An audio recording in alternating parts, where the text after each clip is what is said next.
अरे, कधी कधी देवाचीही पूजा करीत जा. लोक सकाळी सकाळी उठून देवाची पूजा अर्चना करतात आणि हा एक माणूस बघा, रोज सकाळी उठून सर्वप्रथम तिजोरीचे दर्शन करतो की कुठे काही पैसा चोरी तर झाला नाही ना. तुला दिसत नाही का, मी देवाची पूजा करीत आहे. पैसा सुद्धा तर देवच असतो ना. आणि जी सुखाची जिंदगी तू जगत आहेस ना, ते सर्व पैशाच्या कृपेने आहे. हो हो, मला माहिती आहे. ते सर्व सोडा. तुम्ही मला थोडे पैसे द्या. मला मंदिरात जायचे आहे. देवाला अर्पण करण्यासाठी मला फुलांची व फळांची माळ घ्यायची आहे. देवाला फळं फुलांची काय गरज, त्यांच्याकडे तर कोणत्याही गोष्टीची कमी नाही. तू असे कर, घरच्या 2 अगरबत्त्या सोबत घेऊन जा आणि त्यांना पेटवून ये.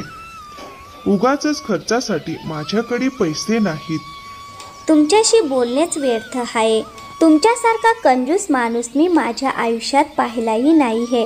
असे बोलून जानकी तेथून निघून जाते. चांगीलालच्या कंजूसपणाच्या गोष्टी साऱ्या गावात प्रसिद्ध होत्या. संपूर्ण गाव जाणत होते की चांगीलाल किती मोठा कंजूस माणूस आहे. त्याला त्याच्या पैशांशी आणि तिजोरीशी फार जिव्हाळा होता. चांगीलाल लोकांना व्याजावर पैसे द्यायचा आणि जबरदस्त व्याज वसूल करायचा. मग असेच दिवस जात होते आणि एक दिवस जानकी खूप आजारी पडते. अहो, ऐकताय का? माझी तब्येत खूप खराब झाली आहे. मला वाटते आपण डॉक्टरला बोलावून घेऊया. डॉक्टर म्हणजे खर्च. तू तर जाणतेस हे डॉक्टर लोक कसे असतात. येतील आणि म्हणतील की रक्ताची कमी आहे, याच कारणामुळे कमजोरी आली आहे. इतके बोलून 2-3 गोळ्या देतील आणि बरेचसे पैसे फीच्या नावाखाली घेऊन जातील. तू डॉक्टरच्या फंदात पडू नकोस. गेल्या वर्षी वेदजींनी एक जडीबुटी दिली होती, ती मी तुला करून आणतो. ती पी, तू बरी होशील. असे म्हणून चांगीलाल तिथून निघून जातो आणि जडीबुटी वाटायला लागतो. मग तो त्याचे गोळे बनवून जानकीला पिण्यासाठी आणून देतो. 2-4 दिवस असे जातात, पण जानकीच्या तब्येतीत काहीही सुधारणा होत नाही. उलट दिवसेंदिवस तिची तब्येत आणखीन खराब होत जाते. मजबुरीने चांगीलालला डॉक्टरला बोलवावे लागते. डॉक्टर साहेब, पहा काय झाले आहे. डॉक्टर साहेब जानकीची तब्येत पाहून चांगीलालला म्हणतात, यांची तब्येत तर खूपच खराब आहे.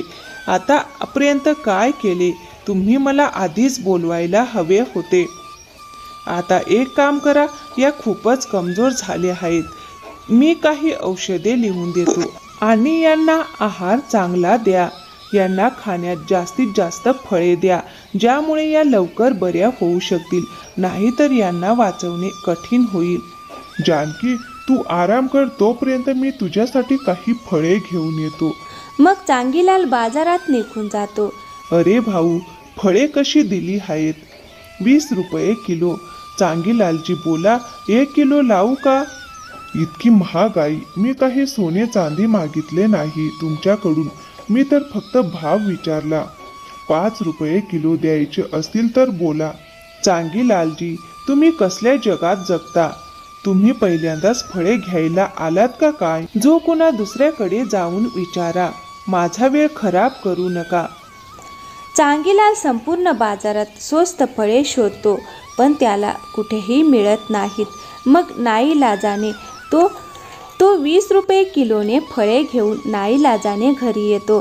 घरी पोहोचताच तो म्हणतो, जानकी उठ, मी तुझ्यासाठी सफरचंद घेऊन आलो आहे. किती महाग जमाना आला आहे. पूर्ण 20 किलोला मिळाले आहेत. मी तुझ्यासाठी 20 रुपये खर्च करून आणले आहेत. उठतेस का नाही? खूप आवाज दिल्यानंतरही जानकी उठत नाही, कारण ती आता या जगात उरलीच नव्हती.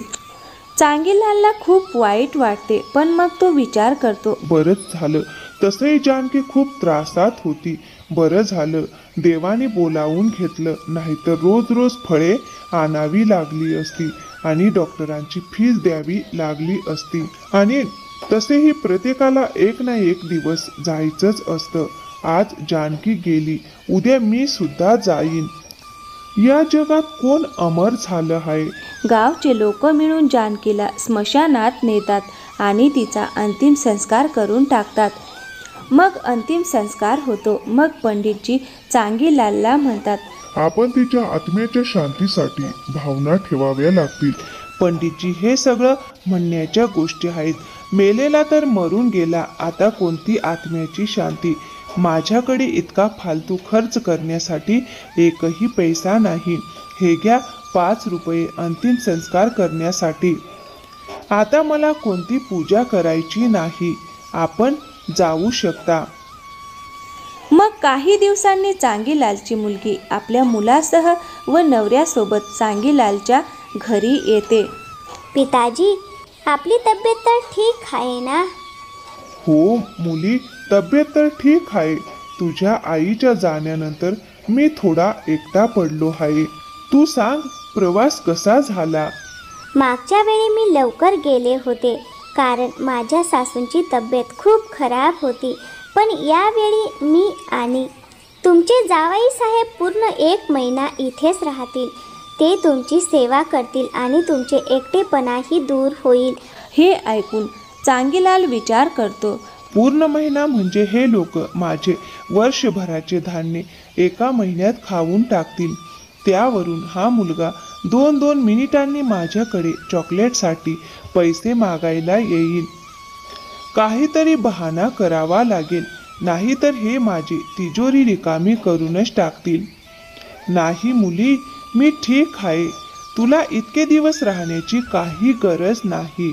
तू 2 दिवस थांबून तुझ्या घरी जाऊ शकतेस. माझी काळजी करू नकोस, मी अगदी ठीक आहे. ठीक आहे पिताजी, मी 2 दिवसांनी माझ्या घरी जाईन. तेव्हाच मायाचा मुलगा चिंटू चांगीलालला म्हणतो, नानाजी, मला पैसे द्या ना, चॉकलेट खायचे आहेत. चांगीलाल त्याला काही पैसे देतो. मग थोड्या वेळाने चिंटू पुन्हा येतो आणि चॉकलेटसाठी पैसे मागायला लागतो. चांगीलालला हे पाहून खूप राग येतो आणि तो त्याला नकार देतो. नकार दिल्यामुळे चिंटू सोप्यावर उड्या मारायला लागतो. मग चांगीलाल विचार करतो, अरे, हा इतका महागडा सोपा आहे. जर याने तोडला तर मोठे नुकसान होईल. याला पैसे द्यावेच लागतील, नाहीतर मोठे नुकसान करून टाकेल. आणि जर याला घरात ठेवले तर हा असाच काहीतरी तोडतच राहील. अरे चिंटू, चल, मी तुला मेळ्यात फिरायला घेऊन जातो. हे ऐकून चिंटू खूप खुश होतो. दोघे घराबाहेर निघून जातात. मग थोडे अंतर चालल्यानंतर चिंटू म्हणतो, नानाजी, माझे खूप पाय दुखत आहेत. अरे मुला, थोडंच अंतर आहे, थोडं चाल ना. थोडे अजून चालल्यानंतर ते मेळ्यात पोहोचतात.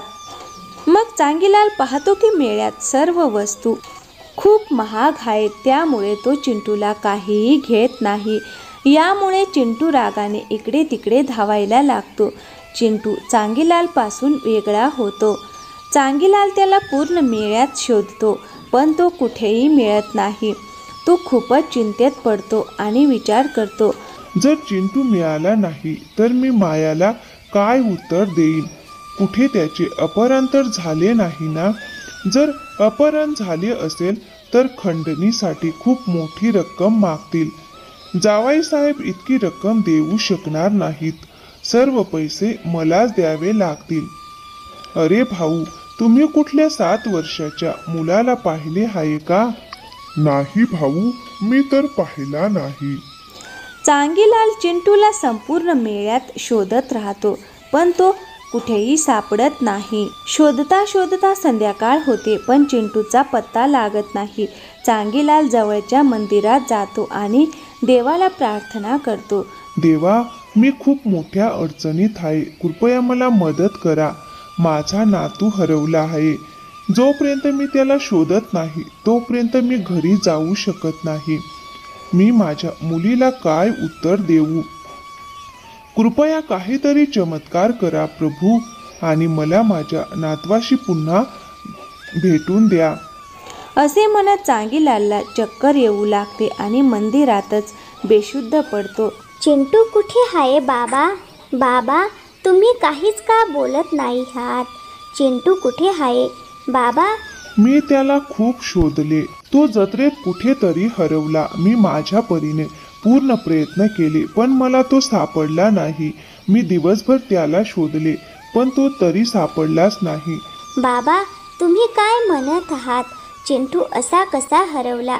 तो तुमच्यासोबत तिथे गेला होता, मग तुम्ही त्याला का सोबत आणले नाही? मला काहीही माहिती नाही बाबा. मला माझा चिंटू हवा आहे. काहीही करा, माझ्या चिंटूला परत घेऊन या, नाहीतर मी जगू शकणार नाही. मी आत्महत्या करेन. मुली, मी त्याला कुठून आणू? मी त्याला शोधण्याचा खूप प्रयत्न केला, पण तो कुठेही सापडला नाही. हा माझा दोष नाही. तुमचा मुलगा खूप हट्टी आहे. तो एकाच ठिकाणी राहत नव्हता. मी म्हातारा माणूस असल्याने त्याच्या मागे खूप धावायचो. बाबा, मला माहिती आहे, मी तुला आणि चिंटूला चांगलीच ओळखते. तू त्याला काहीतरी मिळवून देण्यास नकार दिला असेल, म्हणूनच तो रागात निघून गेला. मला माहिती आहे की तू किती कंजूस आहेस बाबा. या संपूर्ण जगाला हे माहीत आहे. तुमचे काही पैसे वाचवण्यासाठी तुम्ही माझे चिंटू गमावले. आता तुम्ही माझ्या चिंटूला तुमच्या पैशांसह परत आणू शकता का? तुमच्या पैशांची किंमत काय आहे? डॉक्टरांच्या काही फी वाचवण्यासाठी तुम्ही माझ्या आईला मरू दिले. आज ती आमच्यासोबत नाही. आता मला सांगा, तुम्ही या पैशांचे काय कराल? तुमच्या मृत्यूनंतर हे पैसे तुमच्यासोबत जाणार नाहीत. जर माझ्या मुलाला काही झाले तर मी तुम्हाला कधीही माफ करणार नाही बाबा. मी आत्महत्या करेन. माझ्या आईच्या मृत्यूसाठी तुम्ही आधीच जबाबदार आहात. आता माझ्या आणि माझ्या मुलाच्या मृत्यूसाठी तुम्हीच जबाबदार असणार आहात. तेवढ्यात चिंटू मंदिरात येतो आणि चांगीलालला हाक मारतो आणि म्हणतो, नानाजी, जागे व्हा. तुम्ही असे का झोपला आहात? घरी जायचं नाहीये का? चांगीलाल उठतो आणि घामाघूम होतो. त्याला कळते की हे सगळं एक वाईट स्वप्न होतं. त्याचं हृदय जोरात धडधडत होतं. त्याने मागे वळून पाहिलं तर चिंटू त्याच्याकडे पाहून हसत होता. नानाजी, तुम्ही मला जत्रा पाहायला आणलत ना, मग तुम्ही इथे मंदिरात का झोपलात? चांगीलालच्या डोळ्यात अश्रू होते. त्याने चिंटूला घट्ट मिठी मारली. मुला, तू ठीक आहेस ना? तू कुठे गेला होतास? नाही नानाजी, मी फक्त फुगे विकणाऱ्याजवळ उभा होतो. चांगीलालने सुटकेचा निश्वास सोडला. त्याला कळले की ते फक्त एक स्वप्न आहे, पण हे स्वप्न त्याच्यासाठी एक इशारा होता. त्याला जाणवले की तो आयुष्यभर पैशाबद्दल इतका विचार करत होता की तो त्याच्या प्रियजनांच्या आनंदापासून दूर जात होता. त्याने लगेच चिंटूचा हात धरला आणि म्हणाला, चल, आज आपण तुझ्या आवडीच्या सर्व गोष्टी खरेदी करूया. खरंच नानाजी? हो मुला, आजपासून मी कंजूस होणार नाही.